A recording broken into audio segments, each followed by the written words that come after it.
TDP YCP నాయకుల మధ్య తోపులాటతో Tiruvuru municipal chairman ఎన్నిక ఉద్రిక్తంగా మారింది. మరింత సమాచారం మా ప్రతినిధి సూర్యారావును అడిగి తెలుసుకుందాం. సూర్యారావు, తిరువూరు మున్సిపల్ చైర్మన్ ఎన్నిక వేళ ఉద్రిక్తతలకు గల కారణాలేంటి? ఇక్కడ మొత్తం 20 మంది కౌన్సిలర్లు ఉండగా వైసీపీ తరఫున 17 మంది, టీడీపీ తరఫున 3 కౌన్సిలర్లు ఉన్నారు. ఇక్కడ గతంలో వైసీపీ చైర్పర్సన్ గా పనిచేసిన కస్తూరిబా రాజీనామాతో ఈ ఎన్నిక అనివార్యమైంది.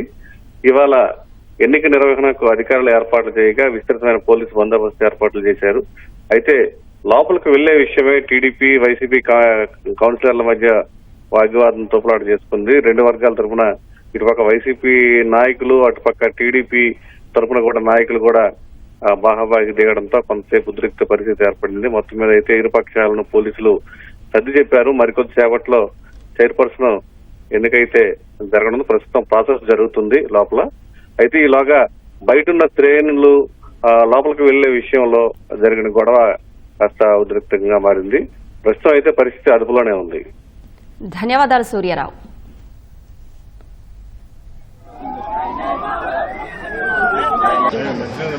Gracias.